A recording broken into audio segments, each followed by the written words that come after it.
Terima kasih pemirsa, Anda masih bersama kami di Bisnis Anda, program yang mengupas dan mengupas sisi perjuangan dari para pelaku usaha dan juga membedah keunggulan apa dari produk-produk yang dihasilkannya. Kali ini masih bersama kami Madu Sukatani. Ada ownernya di sini ya, Pak Haji Wawan. Terima kasih masih di sini. Tadi Pak Haji di segmen 1, segmen 2 sudah banyak cerita ya. Kita semakin bertambah pengetahuan kita tentang perbedaan antara madu asli dan madu sintetis. Di antaranya adalah kekentalan, kelengketannya ya. Kalau yang sintetis itu kalau dipegang itu semakin lengket. Kalau yang asli dijamin licin gitu ya. Kemudian untuk membeli madu juga kita harus tahu benar track record daripada pembuatnya. Kalau Madu Sukatani Pak Wawan ini sudah dari 1989, insya Allah sudah terjamin ya track recordnya. Amin. Luar biasa, terpercaya sekali. Pak Haji, banyak sekali ini produknya ya. Ada madu apa saja nih? Ada propolis ya. Kemudian saya lihat tadi ada produk yang untuk anak-anak juga ya. Ini ya. Iya. Madu untuk anak-anak. Kenapa disebut diklaim untuk anak-anak, Pak Haji? Ya karena kadang banyak orang tua yang ini bisa nggak buat anak, gitu kan. Jadi kita kemas saja khusus memang bisa untuk anak gitu, Honeycade. Dari kandungannya lebih ramah? Ya tidak, sama itu multiflora, tapi memang untuk anak. Cuma anak-anak yang direkomendasi untuk minum madu itu, ya artinya yang di atas 2 tahun lah. Baik. Dan komposisi minumnya juga harus sesuai, tidak boleh banyak-banyak. Kalau kita bicara madu dan anak ini kan dulu ingat kita kalau masih kecil itu orang tua kita kalau anaknya baru lahir atau sakit gitu langsung dioleskan madu dengan ya? madu gitu kan. Nah itu kan seperti itulah.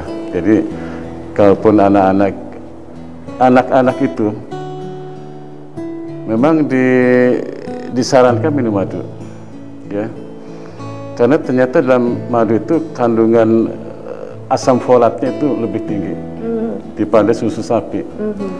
Makanya kalau anak-anak kecil dari mulai 2 tahun atau 3 tahun dibiasakan minum madu, itu insya Allah anak itu akan menjadi cerdas. Masya Allah. Karena di dalam madu itu salah satu kandungan madu itu adalah asam folat. Lebih tinggi yang daripada kandungannya susu itu bisa 10 kali yang ada di dalam susu sapi. Ya. Luar biasa itu. Maka asalkan madu yang diminum itu madu dari nektar bunga. Jangan salah. Sekali lagi saya garis bawahi. Jangan dari gula stimulasi, tapi dari nektar bunga. Kadang-kadang ada anak yang setelah minum madu malah jadi sembelit. Jangan-jangan itu madunya sintetis karena kebanyakan gula. Bisa ya? juga. Nah itulah kembali saya katakan sekarang membeli madu itu harus hati-hati sampai kita harus tahu siapa track recordnya. Nah jadi kembali lagi kalau anak-anak itu minum madu dengan catatan itu madu dari nektar bunga, dia akan menjadi cerdas. Dia akan menjadi cerdas. Dan ke orang tua itu minum madu yang udah usia di atas 50 tahun, usia senior ya, dia tidak pikun. Tidak pikun karena kandungan asam folat itu yang mencegah orang dari kepikunan, menjaga kesehatan sel-sel. Jadi saya menyarankan kalau anak-anak itu dibiasakan minum madu, asalkan madu itu betul-betul madu dari nektar bunga, madu asli ya, yang sudah terpercaya asli ya Madu Sukatani. Betul. Nah itu yang kenapa kita katakan madu anak, supaya langsung aja ke orang tua buat anak ini kita kasih. Kadang-kadang kan yang besar kan ini nanti buat anak apa, tapi kalau ini Honeycade itu sudah langsung buat anak gitu kan. Baik, strategi marketing ya. Benar. Ya, namanya bisnis harus ada strateginya. Berarti asam folat juga kan baik untuk ibu hamil ya? Iya, ada betul. Testimoni dari ibu hamil juga? Oh banyak, banyak. Dan pernah ada statement juga. Memang madu ori, madu asli itu yang sebenarnya nektar bunga itu kandungan asam folatnya tinggi. Jadi lebih tinggi daripada asam folat yang disuapi. Jadi disarankanlah anak-anak itu dari mulai kecil ya minum madu, dia akan menjadi cerdas. Ya. Asalkan kembali lagi tadi madunya madu dari nektar bunga, madu asli, madu ori. Karena kan sekarang yang berada di pasaran itu kan ya ada madu ori, ada madu sintetis, ada madu palsu kan gitu kan. Baik. Jadi harus jeli yang belinya. Betul, ya? betul. Kalau begitu, kalau pemirsa sudah percaya nih sama madu Sukatani, kalau mau beli bisa lewat online, offline seperti apa? Oh, kita ada di online, ada di Shopee, ada di apa? Semua e-commerce ada kita, ada website kita juga bisa lihat gitu kan. Oke, WhatsApp-nya juga ada ya? Ada, Instagram-nya juga ada. Nih sudah terpampang jelas ya pemirsa, silakan di-follow dulu Instagram-nya Madu Sukatani Official. Ada beberapa akun Madu Sukatani, tapi yang official yang ada tulisan officialnya ya? Ya, kita sudah punya hak paten. Oke. Kita sudah punya hak paten Madu Sukatani yang benar gitu kan. Saya juga kadang bingung kok ada nama yang lain gitu. Betul. Tapi kalau kita punya hak paten Madu Sukatani. Betul. Waktu saya mau cari di Instagram Pak Haji, Madu Sukatani, saya ketik kok ada banyak ya gitu. Punya Pak Haji yang mana? Yang ada officialnya ya? Iya, betul. @Madu Sukatani Official. Kemudian kalau mau tanya-tanya lewat WhatsApp juga boleh, tertera di bawah ini ya pemirsa, dicatat dulu, nanti boleh langsung tanya-tanya. Adminnya aktif ya Pak Haji ya? Aktif. Aktif sekali, luar biasa. Nah, ini kembali ke produk nih Pak Haji, banyak sekali nih bestsellernya yang mana Pak Haji? Ya, sebetulnya semua madu itu tidak ada bestseller ya. Artinya semua madu itu bagus. Tergantung kebutuhan. Yang penting madu itu dihasilkan dari nektar bunga. Cuma kadang konsumen itu senang dia rasanya dari rasa kelengkeng gitu kan, dari bunga kelengkeng, dari bunga karet gitu kan, dari bunga multiflora gitu kan.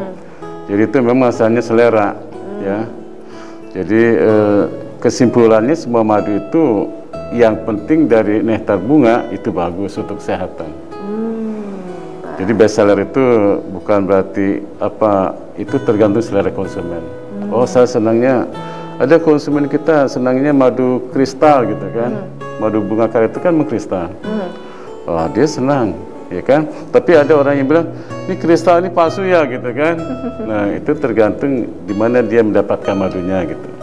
Karena kalau kita bicara madu kristal juga, waktu saya di Rusia, di Moskow, saya melihat peternakan lebah di sana. Karena di sana kan subtropis ya. Jadi panen madu itu setahun hanya 2 bulan. Dan di sana tidak ada liquid honey, ya ada kristal honey. Jadi semua madu berkristal. Nah, kita di Indonesia itu ada madu dari bunga karet itu kan mengkristal. Kadang-kadang kan memang ini uniknya kita menjual madu ya. Kita harus punya edukasinya. Karena orang kalau beli madu itu selalu bertanya asli atau tidak gitu kan. Ya.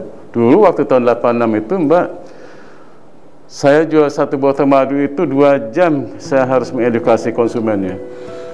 Tanya ini, tanya itu kan, gitu kan. Baru dia beli. Tapi setelah beli, besoknya dia bawa rombongan langsung beli itu, tidak tanya lagi. Luar biasa. Itu uniknya madu, uniknya jual madu. Jadi harus ada edukasi. Nah, waktu saya di Rusia itu, di sana tidak ada liquid honey, ada kristal honey. Nah, saya terinspirasi, ini madu karet Indonesia itu mengkristal, ya kan? Sehingga akhirnya yang mengkristal saya kumpulkan, saya jual dengan kemasan kristal honey. Laku sampai orang repeat order. Kenapa? Enak gitu kan. Nah, malah begitu kristalnya kurang, tanya kok kristalnya sedikit gitu kan. Jadi memang ini satu keunikan kita dalam menjual madu. Ada yang senang madu yang kristal, ada yang senang madu yang pahit, ada yang senang madu yang wah macam-macam lah. Nah, di situ memang edukasi harus kita munculkan kepada masyarakat.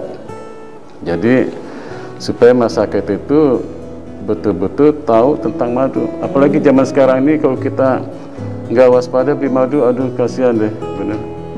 Ya. Pernah ada mendapat ulasan yang kurang enak begitu, Pak Haji? Ya sering, karena memang itu terkait dengan edukasi.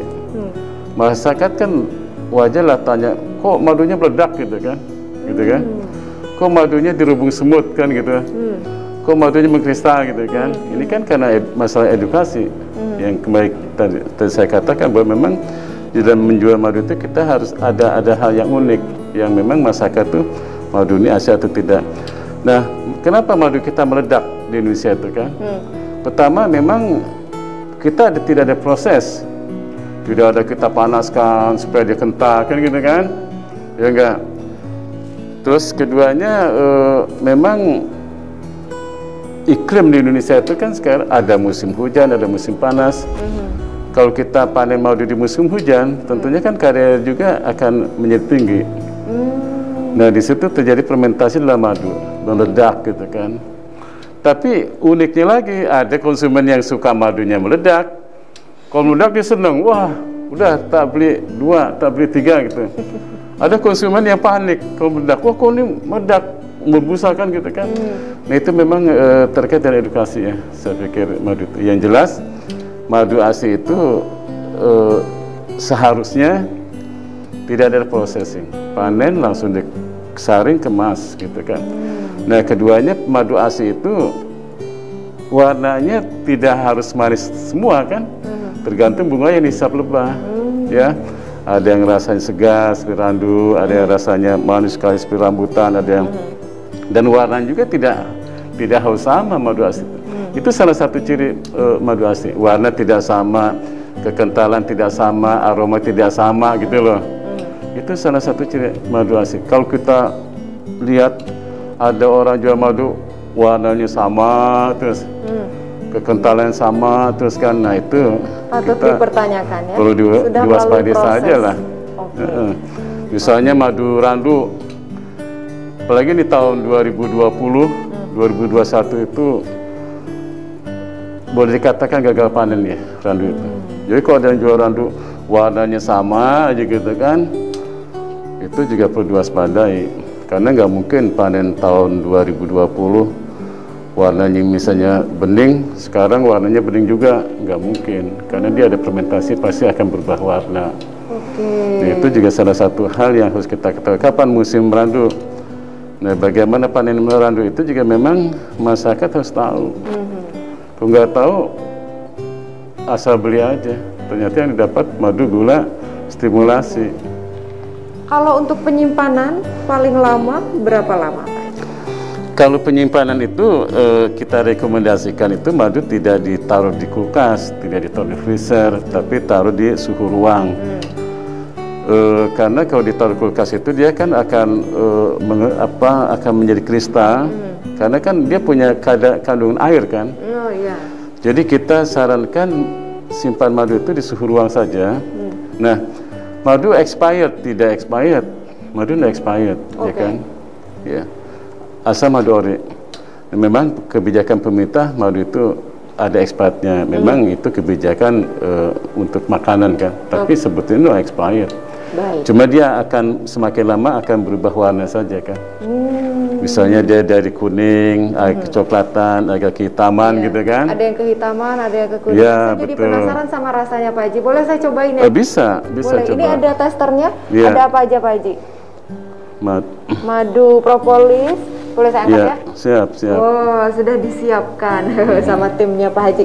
Madu propolis, kemudian kelengkeng, madu hitam organik, madu royal jelly, kemudian ada madu organik. Wah, yang paling banyak peminatnya yang mana Pak Haji?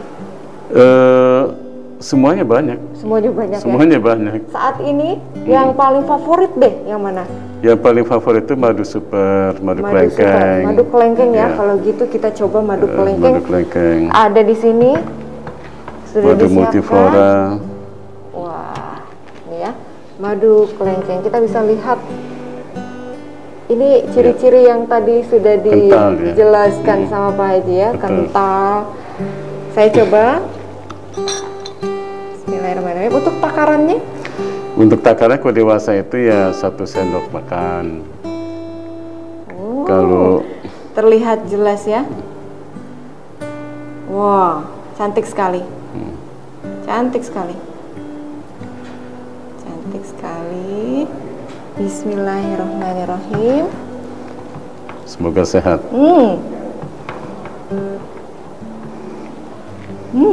Nanti makin sehat itu, insya Allah.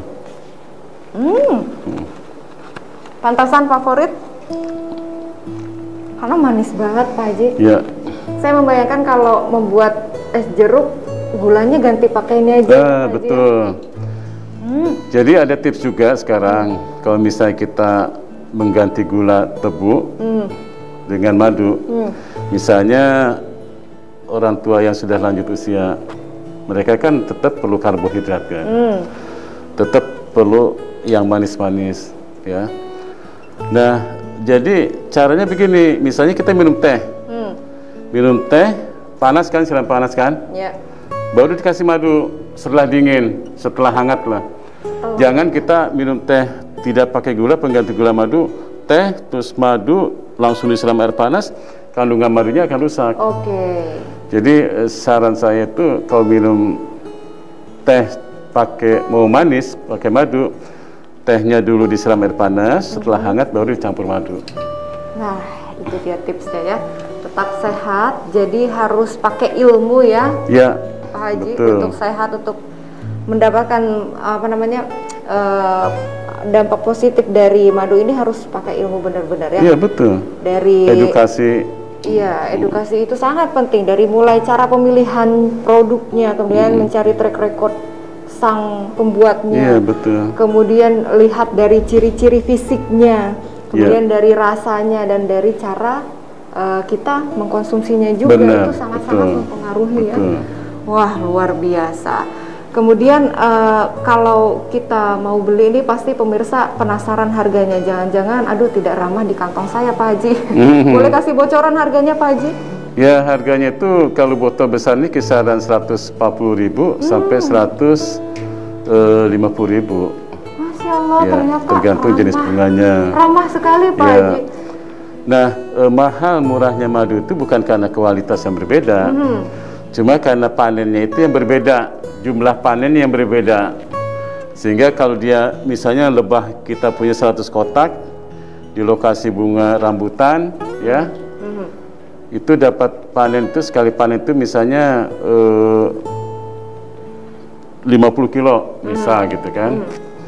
Nah, dengan jumlah yang sama 100 kotak kita taruh di tanaman randu, itu bisa dapat panen misalnya 100 kilo. Dengan jumlah kotak lebah yang sama, tapi hasilnya tidak sama, sehingga itu juga akan berpengaruh terhadap biaya produksi, ya kan, biaya panen. Nah, jadi mahal murahnya madu itu bukan karena oh ini yang murah tuh kualitasnya jelek gitu, yang mahal bagus, tidak, ya, karena dapat panennya banyak atau tidak, itu persoalannya. Oke, semakin bertambah sekali ya pengetahuan kita pemirsa. Pak Haji punya cita-cita apa yang ingin dicapai dalam waktu dekat ini? Ya, kalau saya sih berharap kita ingin perlebahan itu semakin berkembang, ya, semakin berkembang, dan kita berharap punya masyarakat perlebahan yang memang betul-betul amanah, betul-betul bisa memberikan hal yang terbaik bagi konsumen. Jadi peluang perlebahan itu memang bagus, peluang budidaya lebah itu bagus buat usahanya. Nah, cuma karena sekarang kondisi alam sudah berubah, kondisi alam akan berubah, itu juga menjadikan berubah produsennya atau penjualnya, ya. Nah, ini sekarang kita sedang mencoba berdoa kepada Allah SWT bagaimana para peternak lebah atau penjual madu itu bisa amanah gitu loh di dalam menjual madu. Baik, kalau begitu terakhir Pak Haji ya, kalau memberikan pesan untuk para peternak lebah maupun penjual madu yang sedang menyaksikan acara kita saat ini, mungkin punya pesan apa Pak Haji? Singkat untuk menjaga keaslian produknya. Pesan saya pertama, kita di dalam menjaga kesehatannya minum madu, tapi hati-hati di dalam membeli madu. Harus kita tahu siapa menjual madu. Madu itu tidak selamanya manis, tidak semuanya manis. Madu itu tidak semuanya kental, tergantung bunga ini sisap lebah yang akan membedakan manisnya madu, kekentalannya madu, dan kadar air dalam madu.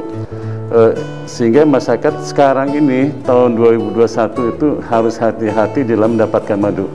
jangan sampai kita terkecoh 100% madu asli, oh ini asli. Justru itu harus kita pertanyakan.